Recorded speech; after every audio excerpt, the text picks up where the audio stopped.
அனைவருக்கும் வணக்கம். Welcome to NPSC Ganesh YouTube channel. Friends, நம்ம டெட்டுக்காக சயின்ஸிலிருந்து தினமும் 30 முக்கியமான கேள்விகளாக பார்த்து வரோம். கண்டிப்பாக இந்த வீடியோ பதிவுகள்லாம் உங்கள் ரிவிஷனுக்கு ரொம்ப யூஸ்ஃபுல்லாக இருக்குன்னு நம்புகிறோம்.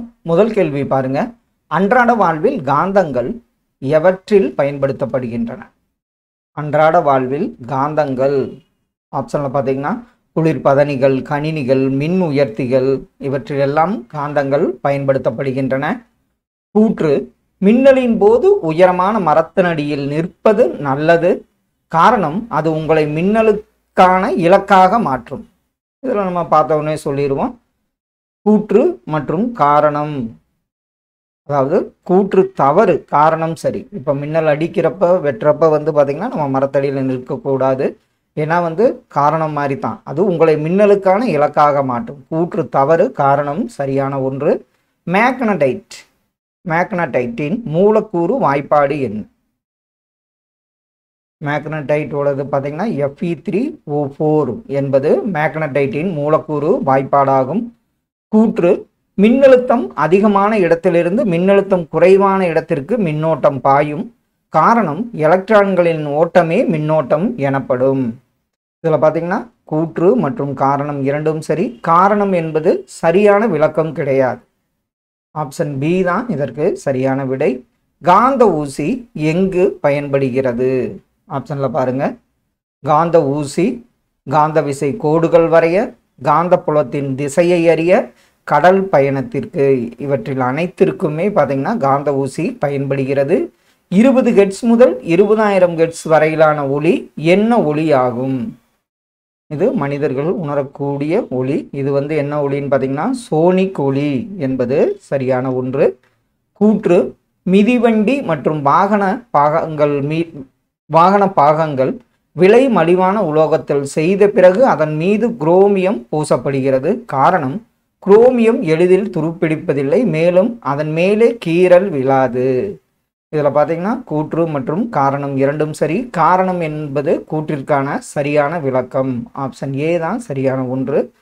கூற்று: மின்காப்பு பொருள்கள் மின் துகள்களை தன்னுள் எளிதாக பாய அனுமதிப்பதில்லை. காரணம், மின் காப்பு பொருள்களில் மின்னோட்டத்தினை கடத்தும் கடத்திகள் இல்லை. இதிலையும் பார்த்தீங்கன்னா கூற்று மற்றும் காரணம் இரண்டும் சரி. காரணம் கூற்றிற்கான சரியான விளக்கம். ஆப்ஷன் ஏ சரியான விடை. மின்காப்பு பொருள்கள் மின் துகள்களை தன்னுள் எளிதாக பாய அனுமதிப்பதில்லை என்பது கூற்று சரிதான். கூற்று: மின்னோட்டம் செல்லும் கம்பியானது மின்னேற்றம் அடைகிறது. ஒரு குறிப்பிட்ட திசையில் கட்டுரா எலக்ட்ரான்கள் செல்வதால் மின்னோட்டம் ஏற்படுகிறது. இதில் பார்த்தீங்கன்னா கூற்று தவறு, காரணம் சரியான ஒன்று. மின்னோட்டம் செல்லும் கம்பியானது மின்னேற்றம் அடைகிறது அப்படிங்கிறது கூற்று தவறு, காரணம் சரியாகும். இயந்திர அலைகள் எத்தனை வகைப்படும்? இயந்திர அலைகள் பார்த்தீங்கன்னா 3 வகைப்படும். கற்பனையாக புவிக்காந்த புல வடிவத்தின் ஒத்த தோற்றம் உடையது எது? கற்பனையாக புவி காந்தப்புல வடிவத்தினை ஒத்த தோற்றம் உடையது. இதில் இயந்திர அலைகள் பார்த்தீங்கன்னா 2, 3ங்கிறது தவறு. கற்பனையாக புவி காந்தப்புல ஒத்த தோற்றம் உடையது எதுன்னு பார்த்தீங்கன்னா சட்ட காந்தம் ஆகும். மெல்லிய ஒளியை உரத்த ஒளியிலிருந்து வேறுபடுத்துவதற்கு உதவும் ஒளியின் சிறப்பியல்பே என்னவென அழைக்கப்படுகிறது? மெல்லிய ஒளியை உரத்த ஒளியிலிருந்து வேறுபடுத்துவதற்கு உதவும் ஒளியின் சிறப்பியல்பே பார்த்தீங்கன்னா உரப்பு என்று அழைக்கப்படுகிறது. உரப்பின் அலகு என்ன? உரப்பு பார்த்தீங்கன்னா டெசிபல் என்ற அலகால் அளக்கப்படுகிறது. ஒளியை அதிர்வெண்ணின் அடிப்படையில் எத்தனை வகையாக பிரிக்கலாம்? ஒளியை அதிர்வெண்ணின் அடிப்படையில் பார்த்தீங்கன்னா 3 வகையாக பிரிக்கலாம். எது குறைந்த சுருதி கொண்ட ஒளிக்கு எடுத்துக்காட்டாகும்? எது குறைந்த சுருதி கொண்ட ஒளிக்கு எடுத்துக்காட்டுன்னு பார்த்தீங்கன்னா சிங்கத்தின் கர்ஜனை என்பது சரியான விடை. கீழ்கண்ட ஒன்று நிலைத்த காந்தத்திற்கு எடுத்துக்காட்டாகும். அது என்ன? கீழ்கண்ட ஒன்று நிலைத்த காந்தத்திற்கு எடுத்துக்காட்டு. அது பார்த்தீங்கன்னா நியோடிமியம் என்பது தான் நிலைத்த காந்தத்திற்கு எடுத்துக்காட்டாகும். கீழ்கண்டவற்றுள் குற்றொலியை கேட்கக்கூடியது எது? குற்றொலி எது கேட்கும்னு பார்த்தீங்கன்னா நாய் தான் குற்றொலியை கேட்கக்கூடிய ஒன்றாகும். எது மருத்துவ பயன்பாடுகளில் விரிவாக பயன்படும் மீயொலியாகும்? எது மருத்துவ பயன்பாடுகளில் விரிவாக பயன்படும் மீயொலின்னு பார்த்தீங்கன்னா சோனோகிராம் என்பது தான் சரியான விடை. எம்ஆர்ஐ என்பதன் விரிவாக்கம் என்ன? எம்ஆர்ஐனா என்னன்னு சொல்லுவோம், மேக்னெட்டிக் ரிசோனன்ஸ் இமேஜிங் என்பது தான் எம்ஆர்ஐயின் விரிவாக்கமாகும். கால்டன் விசில் யாருக்கு புலப்படாது? இது கால்டன் விசில்ங்கிறது கால்டன் என்பவரால் கண்டுபிடிக்கப்பட்டது. இது பார்த்திங்கன்னா நாய், பூனை இதுக்கெல்லாம் பார்த்திங்கன்னா வளர்த்துறப்ப அந்த பயிற்சி கொடுக்குறப்ப பயன்படுத்துறது. கால்டன் விசில் யாருக்கு புலப்படாது? ஆன்சர் சரிதான், மனிதனுக்கு புலப்படாது என்பது சரியான ஒன்று. ஒரு சட்ட காந்தத்தின் தென்முனையும் யூ வடிவ காந்தத்தின் வடமுனையும் என்ன செய்யும்? ஒரு சட்ட காந்தத்தின் தென்முனை யூ வடிவ காந்தத்தின் வடமுனை இரண்டும் கவரும் என்பதுதான் சரியான ஒன்று. இசை கருவிகளை எத்தனை வகைகளாக பிரிக்கலாம்?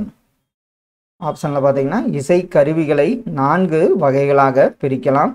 கீழ் கண்டவற்றுள் நாணல் கருவிக்கு சிறந்த உதாரணம் எது? நாணல் கருவி என்பதற்கு சிறந்த உதாரணம் ஹார்மோனியம் ஆகும். பின்வருவனவற்றுள் காந்தத்தால் கவரும் பொருள் எது? காந்தத்தால் கவரும் பொருள் பார்த்தீங்கன்னா இரும்பு மற்றும் தகரம் என்பது சரியான விடை. கீழ் கண்டவற்றுள் காற்று கருவி இல்லாத ஒன்று, இதில் காற்று கருவி இல்லாத ஒன்று கித்தார் என்பது சரியான விடை. செவிக்குழாய் வழியாக செவிப்பறையை அடையும் சவ்வு என்ன சவ்வு? செவிக்குழாய் வழியாக செவிப்பறையை அடையும் சவ்வு ஆப்ஷன்ல ஒளி உறை. அடுத்த ஒன்று 20,000 ஹெர்ட்ஸை விட அதிகமான அதிர்வெண் கொண்ட ஒளி என்ன ஒளி? அந்த ஒளி பார்த்தீங்கன்னா மீயொலி என்பது சரியான விடை. இரும்பு தாதுமான டேஸ் என்றழைக்கப்படும் காந்தக்கல்லே வலிமையானது. இரும்பின் தாது எது வலிமையான ஒன்றுன்னு பார்த்தீங்கன்னா மேக்னடைட். இரும்பின் தாதுமான மேக்னடைட் தான் காந்தக்கல்லிலேயே வலிமையானது. எது அதிகரிப்பதன் மூலம் ஒளியின் வேகம் அதிகரிக்கிறது? ஈரப்பதம் அதிகரிச்சதுன்னா ஒளியின் வேகமும் அதிகரிக்கிறது. பொருந்தாத ஒன்றை கண்டுபிடி. இதெல்லாம் ஆப்ஷனில் பார்த்தீங்கன்னா இதெல்லாம் காற்று. ஹார்மோனியம் என்பது பொருந்தாத ஒன்று. ஃப்ரெண்ட்ஸ், இன்று ஒரு முக்கியமான 30 கேள்விகள் பார்த்தோம். கண்டிப்பாக இதெல்லாம் உங்கள் ரிவிஷனுக்கு ரொம்ப யூஸ்ஃபுல்லாக இருக்குன்னு நம்புகிறோம். Thank you all.